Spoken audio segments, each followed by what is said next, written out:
Good morning, guys. How are you? Good morning. I'm good. How are you? Morning. How Good. are you? I'm good. I'm here in Solon today, and you guys are the only ones on. So I don't know if anybody's going to come in. If they do, then I'll plug into the TV behind me. If not, then I guess I'm just sitting here talking to you guys. So, all right. Well, let's just jump right in. Thanks so much. You guys are definitely in my little group of people that are very involved. So let me first say I totally appreciate you and joining in. And I'm sorry that I'm not there doing it in person since there's nobody here all the way an hour away. But nonetheless, it is what it is. All right. So let's jump in. So first, before I get started, I'm going to do a share screen here. What are you guys? I know you're each kind of dipping your toe into a lot of the things now because you all about started around the same time. So tell me a little bit about what do you know about touch campaigns or follow up that way or nurturing anything, just so I'm not wasting your time on things you kind of that seem obvious to you. For me, Anything? I see it as more of like something to like have a cadence with certain individuals and basically just like have a layout of how you want to reach out to them with different types of touches over a period of time. Yeah, that's exactly what it is. Exactly.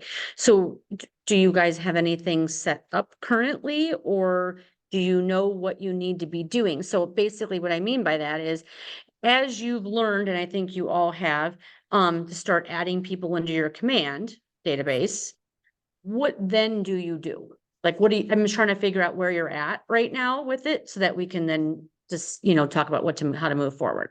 So what do you do with them as you add them now? So for me, I sent out text messages to everyone in command because I Okay. didn't have everybody's emails. So the problem with me is I need to get their emails so that I can send them stuff and like set up a smart plan and stuff, but I'm not sure how to like really ask them for their email, like Mhm. for them to respond. Perfect. Do you know what I Yeah. mean? Yeah. We'll talk about that too today. How about you, Joe? Um, I know, well, I mean, I know what smart campaigns or the touch plans. I mean, it's just essentially a way to stay in contact with people and have your name relevant. I guess where my issue is building my contacts. One, I don't know, I have a little bit different philosophy. I don't like just reaching out to people I know if I'm not providing them with any value. Um, I Okay. so that's where because it says, reach out to your contacts. I have a full contact list, but I sent Okay. one text, didn't get a response, and then I just sat there and thought about it. I was like, well, why would they respond to me if I haven't talked to them in 2 years and I'm just sending them a thing, hey, I'm a licensed realtor. So I guess I'm struggling with getting contacts in there. Now I've talked to a ton of people in person, Yeah.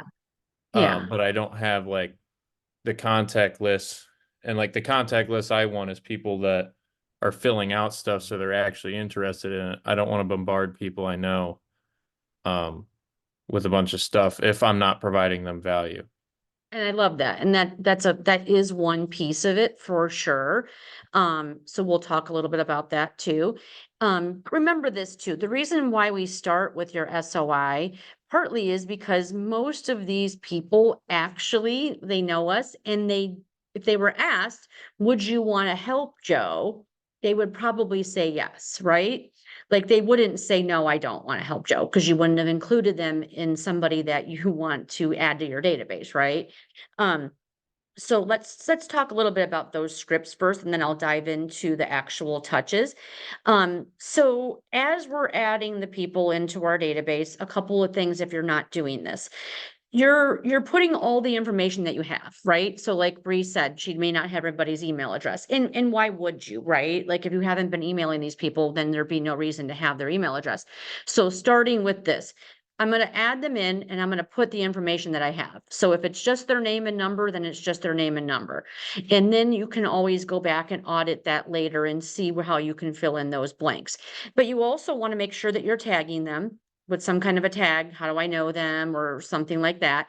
The tags don't seem as important right now as you're building, but I promise you, as you start to meet people in different places and networking and open houses and getting clients from different sources, you'll want to make sure that you keep those tags. Also here's a particular group that I want you all to either create if you don't have it, and this becomes a tag, because in Command, you can customize and create your own tags. You don't just have to use the ones that are there. One of the tags that you should all have and that I have and everyone should have is what we call as our top 50 list. And with your top 50, even if your top 50 starts out as 2 people, it's okay. It's still your top 50. And because we're going to handle them, and one of the things you're going to do in particular with a 36 touch or a 32 touch or whatever touch you're using, is depending on the group of people is going to depend on which follow-up system or touch campaign you're going to use. So like when I go through that 36 touch, this is not really meant for, like, you can't do this touch that we're going to go over today for 500 people. Because you're not gonna go popping by 500 people's house with a spring plant or a pumpkin that, fall. Like, you're probably not gonna do that unless you're a big team, right? So you're going to have that top 50 list, and then maybe they're the ones who are special. And let me tell you how you define your top 50. Your top 50 as you're building it, and by the way, it's never 51. It's always 50 or under. Because what it'll be is, this is my special group of people as I'm growing it to 50, and then staying on the top 50 is going to be the people that answer this question. They will, or they would, use me if they were buying or selling, and they would refer me if somebody asked them, do I know an agent? So that's the criteria to get on my top 50 list. So they've either already done business with me or I know they would.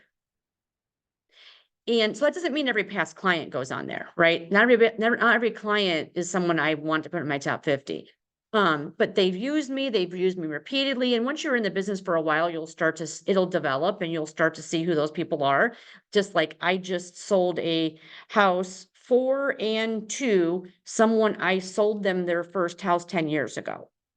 So I sold them their house 10 years ago. They were in my top 50. And I guess it was in the fall, when they were ready to buy and sell again, they contacted me.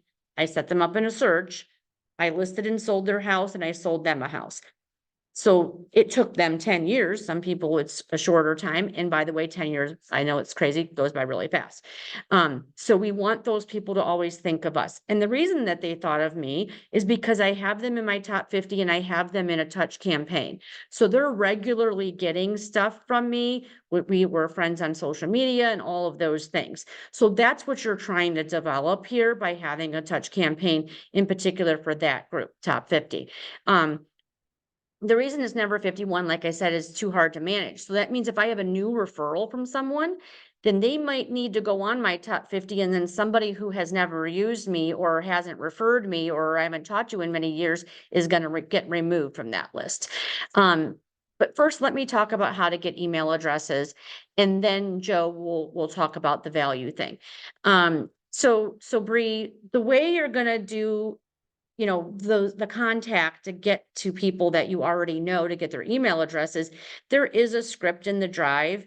And the name will come to me in a second here, but I have a goal. I have a goal script.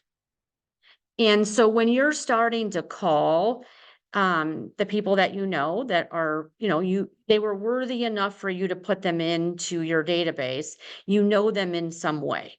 So, hey, this is Bree. I know we haven't talked in a couple years, or I know I haven't seen you in a while, but I just wanted to let you know that I've recently got my real estate license, and I wondered if you could help me with something.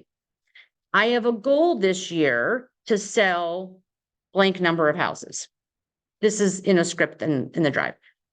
And I wondered if you can help me with that. And they're not going to say no. Right? Because you wouldn't have called them if they were somebody who would say no. This is not a stranger. This is not somebody out of the white pages. This is someone that you know in some way. And here's how you can help me with that. I would just love for you to keep me top of mind when anyone around you is ever talking about buying and selling or investing in real estate. Do you think you can help me with that? It's not, we have to remember when we're calling these people, this is not someone who reached out because they were interested in looking at a house. They aren't, and you're not trying to convince the people that you know that they should buy and sell real estate right now, because what are the chances that they are? You're just asking them, can you help me grow my business by only keeping me in mind? I'm not asking you to go out there and promote me. I'm just asking you if someone ever talks to you about real estate that you'll think of me. And then, of course, by the way, if you're ever thinking about buying or selling, you'll also think of me. And how you can help me is by keeping me top of mind. And so go ahead and give me your email address. I promise I won't inundate you with emails. I'll just send you some valuable information throughout the year about what's going on in our community, what's going on in the market, that kind of stuff. And then again, don't ask, can you give it to me or can I have? When you say go ahead and give me in that way, then they will most definitely just give it. Especially when you follow up before they even answer with a, don't worry, I promise I'm not going to inundate you with a ton of email. Because the reason we say that is because you know that if they want to say no, they're going to say, oh gosh, I hate getting spammed. So you've already taken away that obstacle for them by jumping in and saying, don't worry, I'm not going to send you a bunch of invaluable stuff. So and then you might even say, would you find it valuable to know what's going on in our community? Now, listen, guys, before you make those calls, you better know that you're going to practice what you preach. Do not overpromise and underdeliver. So if you're going to get someone's email address and then not send them something, you just lost an opportunity. So you have to be prepared to put together valuable information. Then you'll want to make sure that you're friends with these people on social media. So Bree, what I would say is a good idea to do is this. When you finally do call them, we don't want that to actually be the first touch. You want to make sure as you're adding people in your database, even if you only have their phone number, that you're also friends with them on social media. Because when you call them and say, hey, I just want to let you know, I just got licensed. Did you see that on social media? You want them to say, oh yeah, you know what? I did. And then it's just it's a layering effect, right? So all the things we do is a layering effect. And somewhere on those layers is when they think of you, right? It's not just from the one and done. It's not just from a social media post. It's not just from a phone call. And then 6 months later, when somebody is talking about real estate, they aren't thinking about you. It's all these things combined, which I'll pull up here in a minute. Does that make sense for the call? And then I'm going to send you valuable information. So Joe, that ties into your question about something of value. And again, the wording isn't just, I just got my license. It is, I just got my license, but I have a goal this year to sell 5 houses, 10 houses, 25 houses, whatever. And, I wanted to ask you for your help. So it's not just, how can I help you? It's also, hey, I know you in some way, and I wondered if you could help me out. And all I'm asking is, if you ever hear of anyone talking about real estate, you'll think of me. You're not asking them to do anything. You're not asking them to go out and campaign. You're just asking them to think of you. Who could say no to that?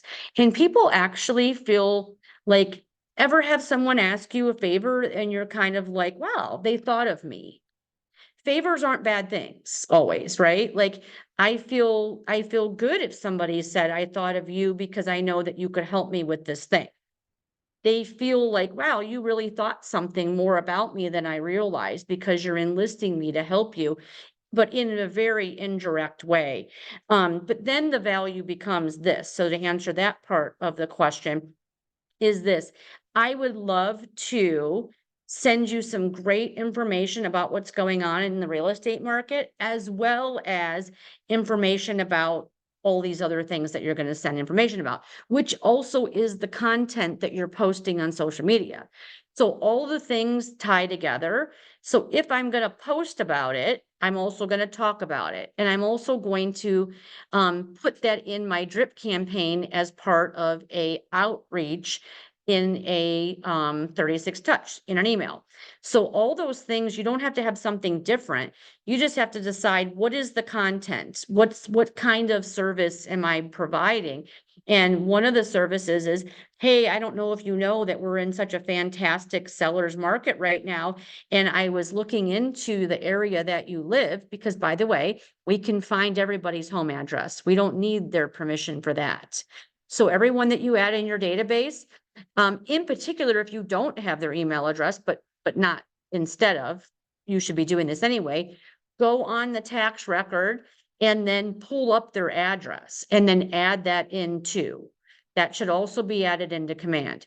So we want their name, their phone number, their email address, and their home address.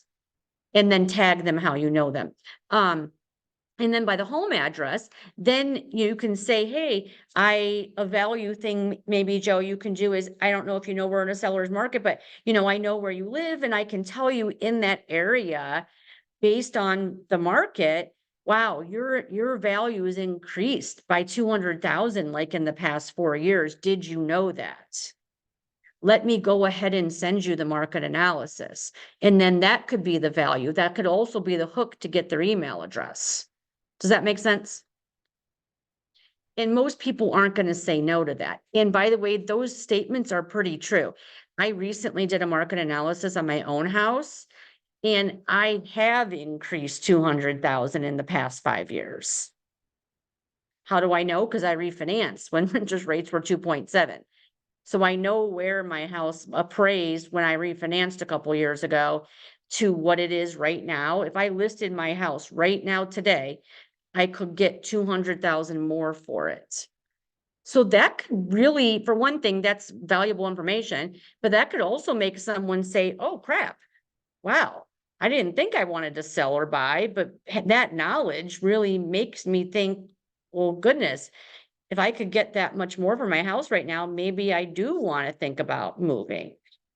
You're not really asking them that. You're just saying, I want to send you that kind of valuable information. And then I'll continue to send you things that are going on in the market, but I'll also send you things that are going on in the community, maybe invitations to different events that I'm hosting. And just, it's not just about real estate, right? So what are those things you're doing and providing? Does that answer both those questions? And what other questions do you have about? Yeah, it does for sure. I guess if I was to reach out to them again, because I already kind of sent something like that through text, like, hey, just letting you know, all that kind of stuff. So maybe like if I just say, for their email, like the part about sending you stuff about the market and stuff, I feel like that would work, because I don't want to repeat myself and be like, oh, No. you know what I mean? If the So text didn't work, meaning if they didn't reply, then I think that you would wait a reasonable amount of time and then call. I mean, they definitely all replied and they were all Okay, just good. like, Okay, good. congratulations or whatever, but I don't know. Yeah.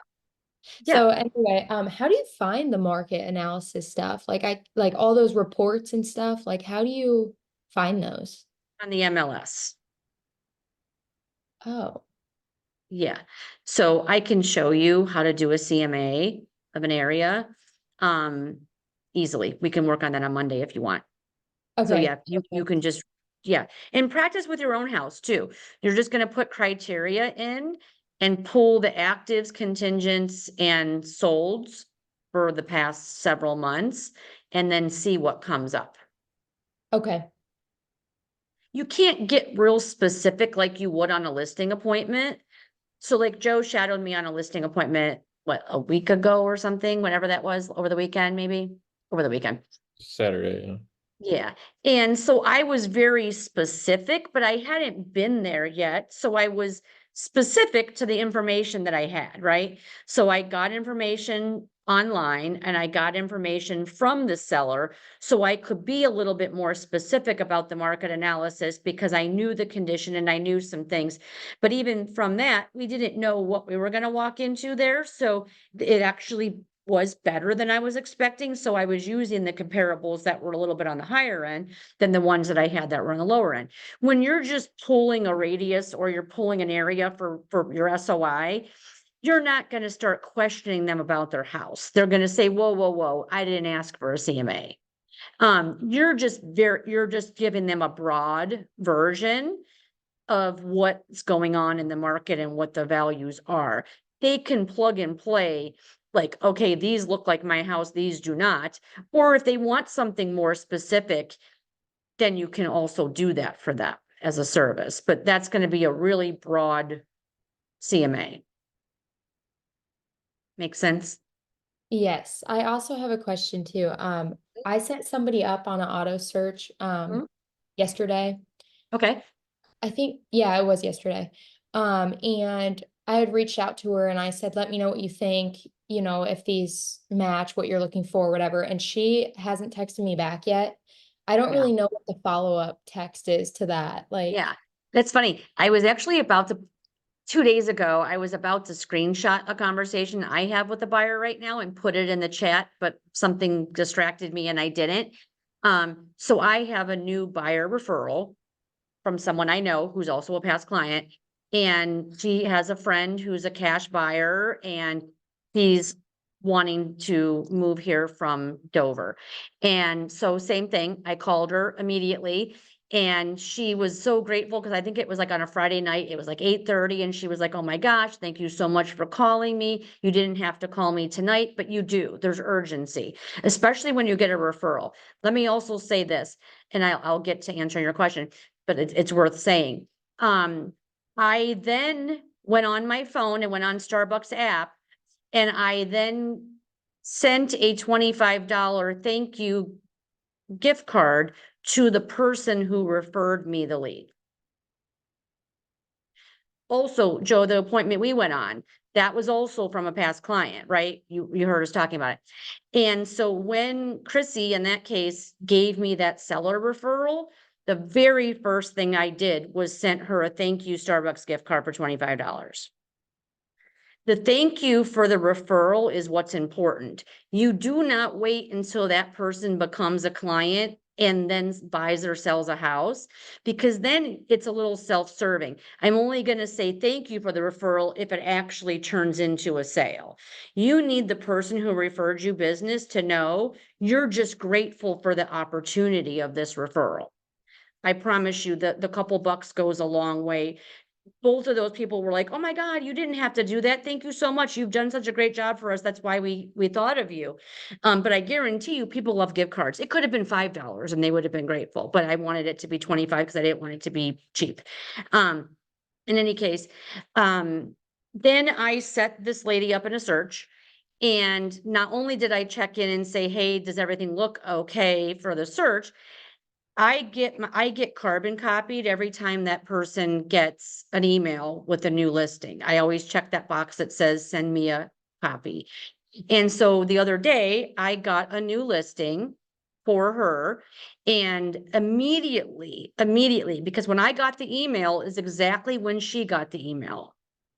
I don't know that she saw it or opened it yet, but the very first thing I did was text her and I said, "Hey there, just wanted to see that you got the property over on," I forget the name of the street, was now Tanglewood, I think.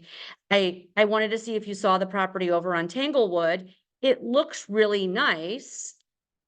I'm available tomorrow or the next day to show it. Would you like to see it?" That's the follow-up. The follow-up isn't necessarily just, "Hey, just checking in to see if you saw anything." The follow-up is very specific, in particular about the listings. So Bree, what I would do in that case is, even though they haven't replied, it doesn't mean that they don't want to work with you, and it doesn't mean that they're ignoring you, or people like to use the word ghosting you. It means that they probably just haven't had a chance to look yet and they don't know, or you caught them in a moment that it wasn't important. But I promise you, it becomes really important for them when they do see something that they like. But then you have to be on top of it. So the follow-up would be this: look at the houses that you sent them and then be very specific. Hey, so-and-so, I was looking at the search and I saw the property located at blah, blah, blah. And I wondered if you wanted to see it. We have to continuously offer that. In any case, in my situation, the buyer was like, no, I haven't saw it yet. I'm actually getting my hair done right now, but when I get back to my computer, I'll take a look. So I took it a step further and I just went on the email and then I sent it to her cell phone, which we can easily do, right?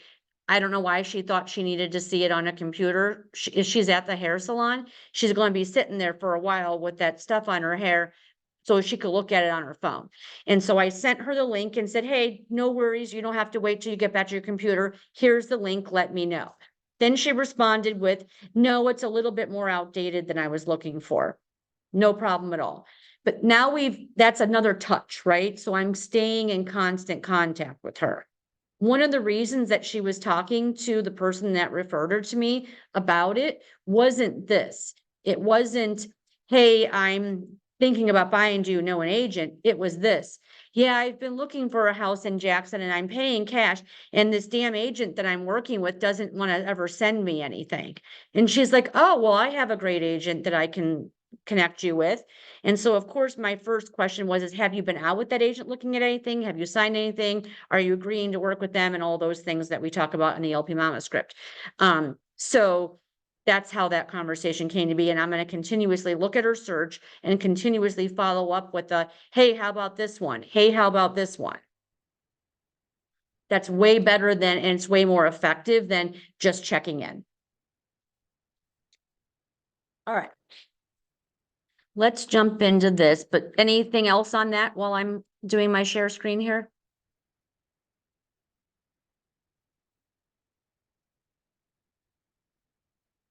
Okay.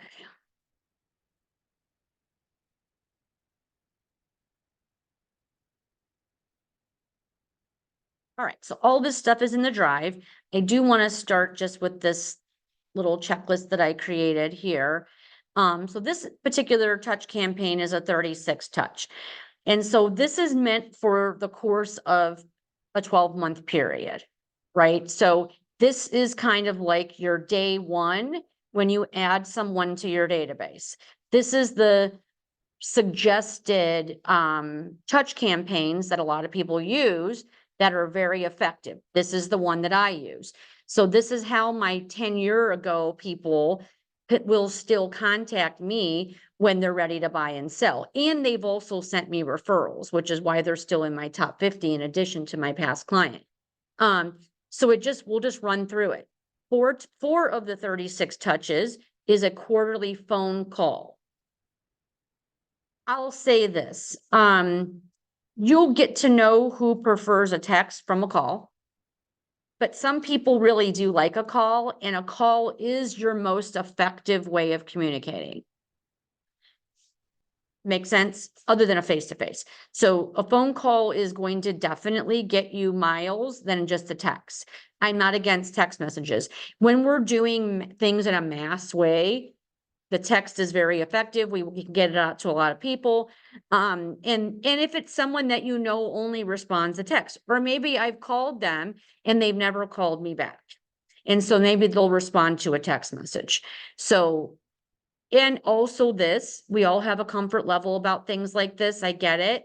If you're not going to do anything, then text. If a call is going to stop you from doing anything, then the text is the next step down. I would rather you not say, oh gosh, I'm not going to do the 4 calls because I just don't like calling people. Fine. If that's the case, I don't prefer that for you because you're going to have more of a relationship with people that you talk to on the phone. But if you're going to not do it at all, then just turn those 4 touches into a text. Does that make sense?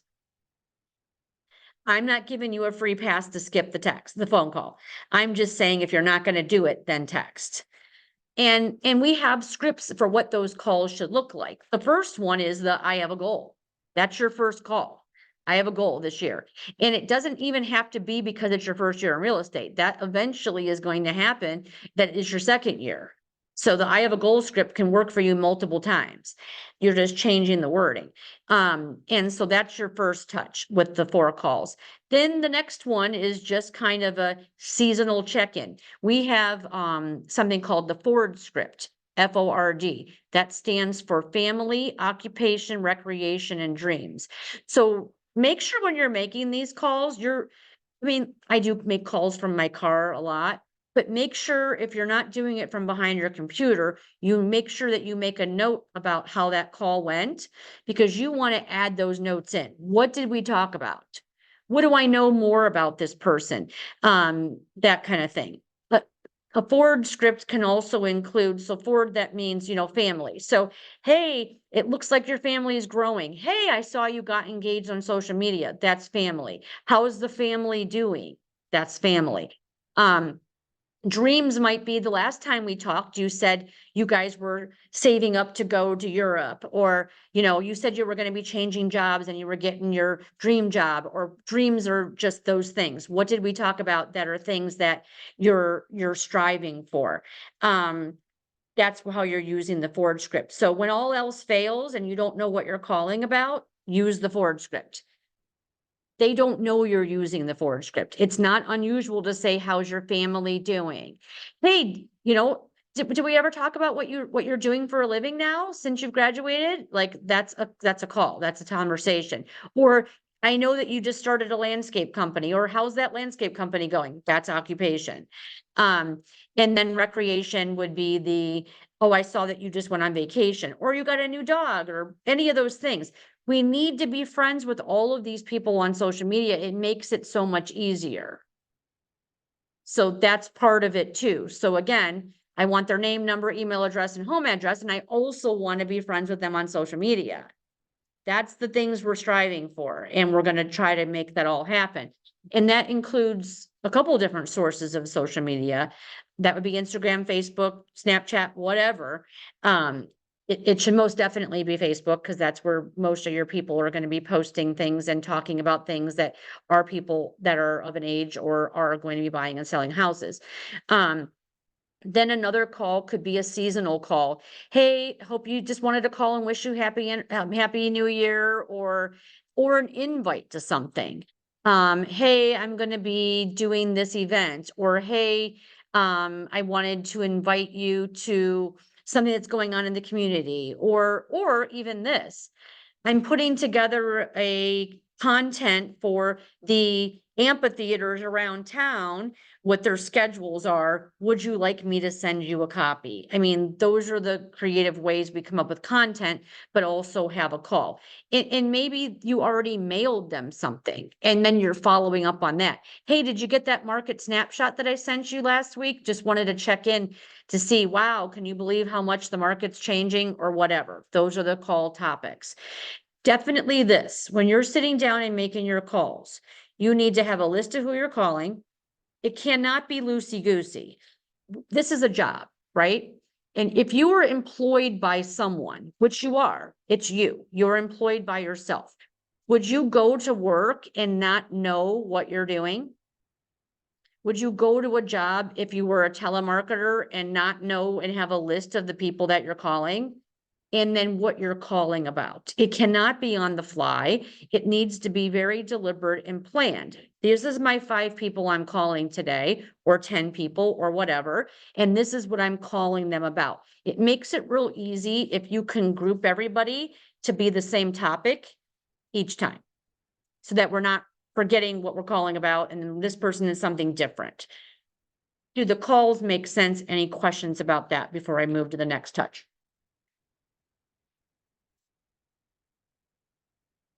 Okay. So then the next 12 touches is a monthly email / newsletter smart plan touch. That's what that is. So when you get someone's email address, you don't want to abuse it. 1 email a month is more than enough to keep you top of mind. I promise it is. A month goes by so fast and you're getting that email again. And so like I'm on people's lists. There's an agent in town that every time you work with them on a listing or a buyer, she puts you on your, cause she has your email address, then she pops you on her newsletter. And I haven't unsubscribed because she's not with Keller Williams, and she's got great content. Her newsletter that she even sends out to me as an agent who worked with her has great content. And not that I'm looking at the content like, ooh, I'm going to take that recipe or I'm going to look at that thing. It gives me good content ideas because she's got a great newsletter. I'm sure that she's paying someone to do it, or she's gotten some kind of service, because I doubt that she's spending that much time monthly to come up with that newsletter. But it's a great newsletter. It's eye-catching, and it's always very appropriate for the time and the season. And so you can definitely get ideas like that for content on a newsletter. Or, creating a fantastic smart plan that has a monthly touch. So that's what that's going to look like. It's only one time a month, but that's 12 of the 36 touches right there. Questions about that? Thoughts? Other things you were thinking that you should be emailing, or questions about that? So what's hard to do is sending someone a monthly snapshot, meaning a market snapshot of their area. That's not something that you're going to do in a smart plan. Well, I shouldn't say that. You can do neighborhoods in Command and make that a smart plan. The trouble with that is it's not necessarily going to be the most updated information. You can't create a CMA that you put in a campaign to everybody. It's different for everybody. You have to create a neighborhood, and you have to make sure you've got it set properly if you want that to be your touch. I do my neighborhood, if you will, smart plan touch, not in Command. My smart plan is something different. I do that on the MLS. And so what I do is I set up my database on the MLS in what we would set up, just like we would set up a buyer in a search, but I include solds and pendings.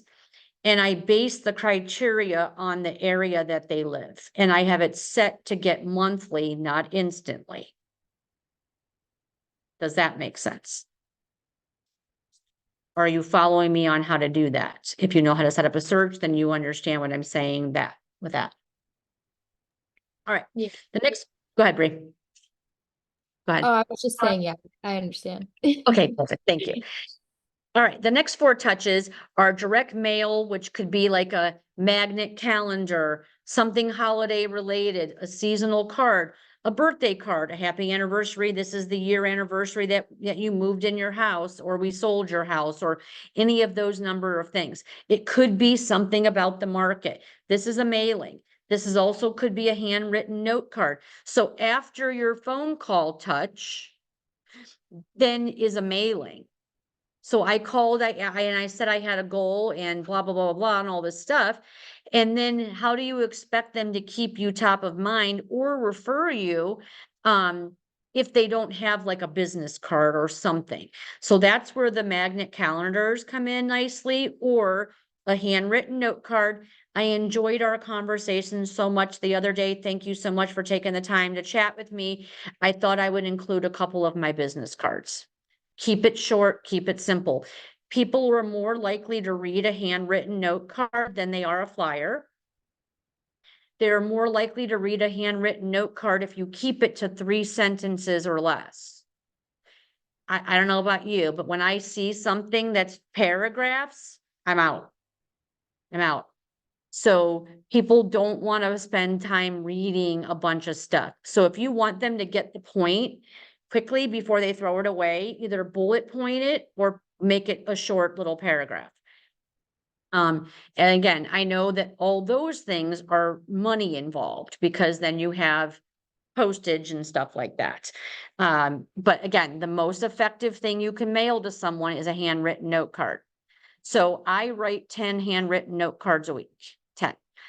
And so it just depends on where they fall. If they're in my touch campaign, if I don't have enough in that week from my touch, from my people in my database, then I start mailing to people that I want to like farm my neighborhood, or if I've sold a house in a neighborhood, I send 10 handwritten note cards to that neighborhood, introducing their new neighbor if I have their permission to do that.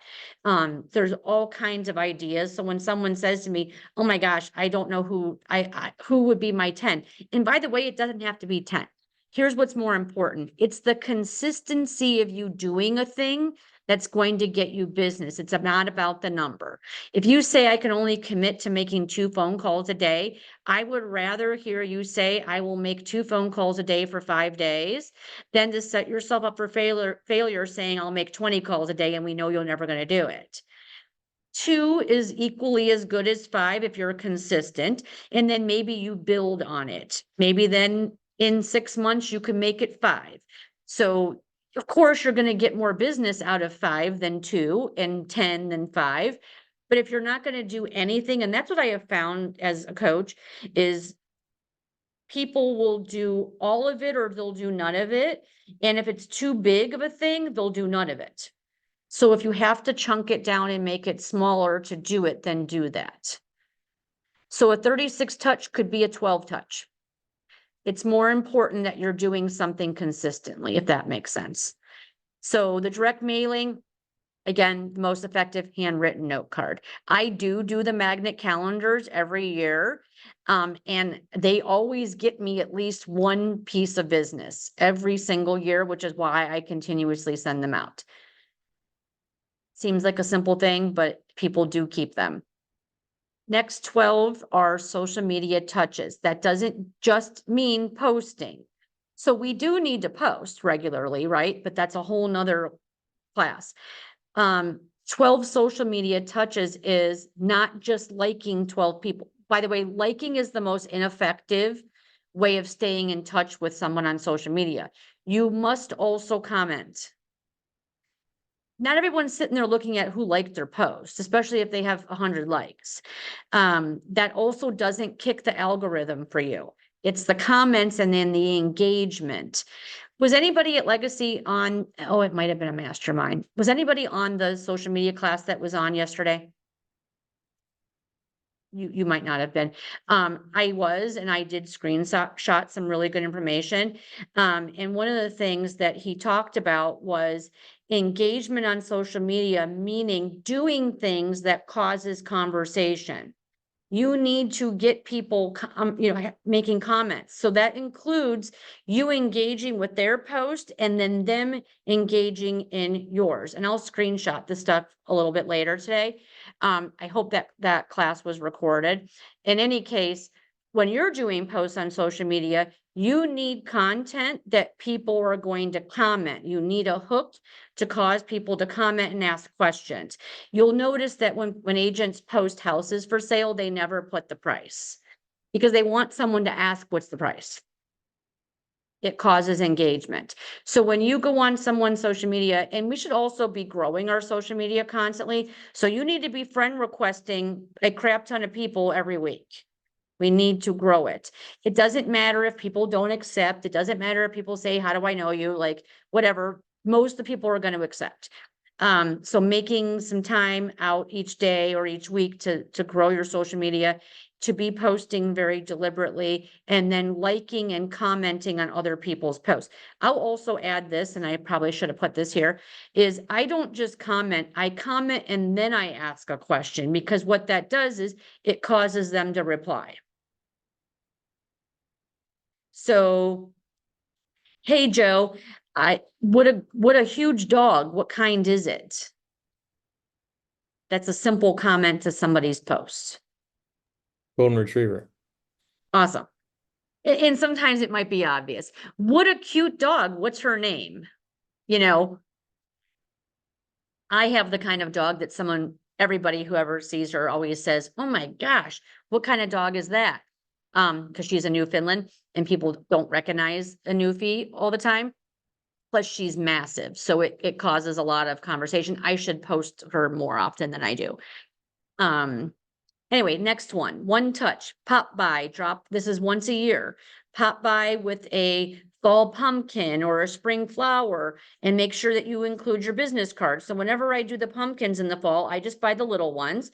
And then I stick one of those little looking like a sword things in it that I can put my business card on so they know who left it. I'm not actually even hoping that they answer their door. I will knock because it would be weird not to, but I'm hoping they're not home and they're not going to answer, so I can just leave it and then I can do that for a huge group. I start with my top 50 for this pop by, and then I work my way back to who bought and sold and referred real estate to me this year that maybe isn't on my top 50. And then I include them on those pop buys. I have a question. Yeah. So they have not referred business to you and you're trying to get business. So how would that go? Yeah, so like, right, for me, I have a big group of people who have referred me business because I've been doing this for 25 plus years now, right? I have past clients. You guys are just growing to that. So Right. you're still gonna use the same concept, but it's not gonna necessarily be solely for people who have referred you business and past clients. It's for your SOI. So just people in our SOI just Yep. give them a pop-up gift. That's right, because here's the thing, that's just another touch, because it's not only that. It's not only a pop by, that would be weird. It's the pop by, it's the social media engagement, it's the handwritten note card with the business cards, and it's the phone calls. It's all those things combined. So Okay. if we only save that for the people that give us referrals or the people who've used us before, then we're like, you're gonna wait a really long time to get enough of those, right? So for you all, it's your SOI. And if you aren't from the area that you're selling real estate, then it's the people that you're farming, or it's network groups. It's anyone that you're trying to grow business for and from. Okay. Then the other two touches is text message asking if they know anyone buying and selling. So here's the thing. I've already called them 4 times this year. They know that I have a goal script. I don't have to put that in this text message. They've already gotten a mailing from me at some point that has my business cards. I've sent them maybe a seasonal card. Like, I do Thanksgiving cards instead of Christmas cards, and I only do that not because I'm worried about who celebrates Christmas and who doesn't, I'm not. It's because nobody sends Thanksgiving cards, everybody sends Christmas cards, so I want it to stand out. That's why I do that. If for some reason that year I didn't do the Thanksgiving cards, then I make it a New Year's card, but there's something. So all of these things combined are what makes the person recognize it's you again, it's you again, it's you again. If you only do one, that doesn't happen. If I only text, it falls flat. So that's why when you're starting out, it may seem like you're not getting. So like Joe, to your point, it's too soon to tell because it was only text messages so far. When the follow-up is, oh, he's friend requested me on social media. Oh, I've gotten a mailing from him with some of his business cards. Then the next text message will come with a reply. Because it's a system, right? And so all these things combined are what makes that wheel turn. And it doesn't have to be 36. We can cut some of this down. It's just that consistency again. And so once those touches start to become other things too, it can't just be text, text, text, text, text, text. It has to be all the different things combined. And the last one is one invite. So an invite to, hey, let's meet for coffee. Or pickleball is a big thing. I play pickleball. Hey, have you played pickleball yet? Love to meet you out there at the pickleball court and show you how to play. Or I saw that you played pickleball. Love to play pickleball. Or an invite to an event or something that's going on. Those kinds of things. By the way, I sponsor things too. So like in the fall, I sponsor, and if we're talking pickleball, a fundraiser called Dink for Pink. And it's a pickleball tournament. And it was only $500 to be a gold sponsor. My name's on the banner. I'm on the back of the t-shirt. And then I can then call people in my database and say, hey, I'm sponsoring this pickleball event. I don't know if you play or not and want to sign up for the tournament, or if you just want to come and watch, but I just wanted to let you know this is going on. And then you post about it, and then you do all those same things again. That gives you content to talk about. Questions about this particular slide before I move on to the next?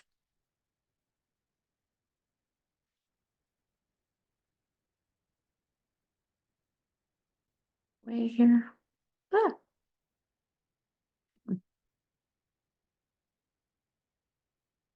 So that's gonna happen. Hang on. It's always in my way.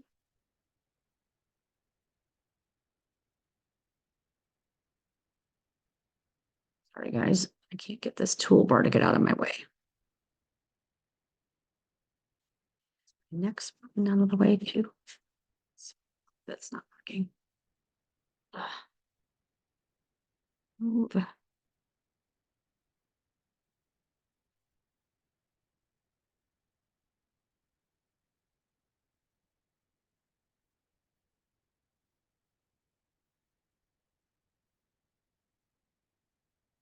All right, so building your database. So here's some tips on how to do that and how to organize things. There's something with KW called DTD2, and what that stands for is do the database to or also. And the way we do that, there's another slide that I'll show you how you kind of can break that down with the letters of the alphabet. But here's some suggested tags for you as well. You'll hear us talk about pipeline a lot. I also created several spreadsheets that you all have access to in the drive here to create a pipeline. This is in addition to putting everyone in command. Those are all in there. If we have time, I can show you those today. And that's where you can have a ranking scale from 1 to 10 or 10 to 1 or however you want to map that out. Smart plan ideas. This is some library things that you can pull out of other people's smart plans, biweekly nurture, birthday, anniversary, all of those things. And you could have multiple smart plans set for somebody. So that means every time it comes around their birthday, they're going to get hit with that smart plan with happy birthday. Let's see, some daily goals you can have here. Just a lot of really good information. And there's a different touch. This is a 19 touch campaign that has some different things, same things, but just less, right? So you guys, I wanted to include that because if you didn't want to do the 36 touch, there's another 36 touch, and sideways here is a different spreadsheet you can use. This is the DTD2. You would be calling the letters of the alphabet A and W first, and then go on down the line if you wanted to stay organized that way. I don't follow this flow chart. I like to just, I set myself up in to-dos, so that's how I do it. But this is an organized way to be able to follow up with those people. I like this particular little slide because if you're looking for content for posting or mailings or something, it gives you your monthly breakdown of suggestions. So how to map out your year. It's also a good idea to spend some time in your business, as I know you guys are time blocking, to plan your quarter or plan your year. It's not a bad idea to spend a little bit of time saying, okay, today I'm going to spend 2 hours and I'm going to put this on my calendar quarterly, that I'm going to sit down and I'm going to map out the next quarter of content. So that's going to be for calls, posts, it's going to be for mailings or whatever. This way you aren't, again, that on the fly thing. And then you can use that then next year too, and maybe just change it up slightly with what the actual content is. But topics of content, here's some suggestions on with that.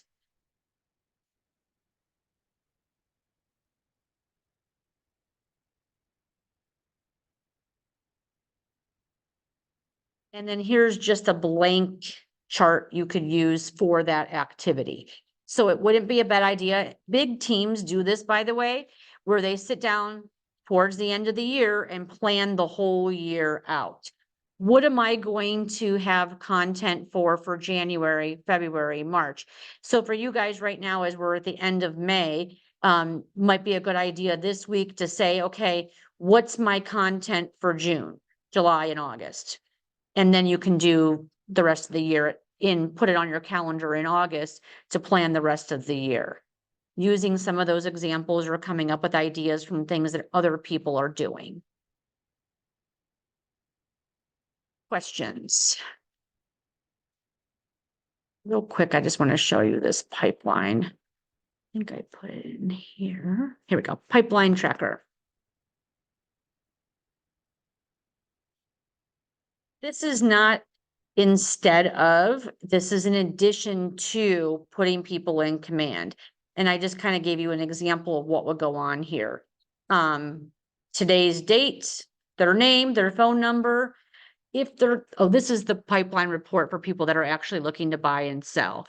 What their time frame is, what their status is, and keeping notes here. So I just wanted to make you aware of that pipeline, buyers, sellers. So as you start getting those referrals, this is like in addition to or instead of a whiteboard. You need to keep those people top of mind. And by the way, your nurture clients should also be on a touch campaign of some kind. It's not just for somebody who you're looking to get referrals or business from. Your nurture people, meaning the people that you're actually working with right now. So like Joe, the listing appointment that we went on, we know that they're not ready to go. They said until after their estate sale, which was like in July. I immediately put them in command. I immediately put them on a nurture campaign so that they will continue to get information from me. And then put myself in a now follow up with them and see where we're at to take these pictures we talked about before they clear out the house. And then check in again with them, because as you guys start getting busy in the industry, it's really easy. I know it may sound crazy to forget people and what you need to do. So that's why this pipeline report's so important. All right, questions? All right, guys. Well, thanks so much for being here. I hope that was helpful and would love to hear as you're going along and doing things, you know, where you're at with it and what questions you have. Thanks, We did Gina. record this, so if you needed to reference it back. Thanks, Nicole. Thank you. Thanks. Thank you. Thanks, guys. Hey, by the way, scripting is tomorrow at 10 Sounds on good. Zoom only. Thanks, guys. Awesome. Thanks. Bye.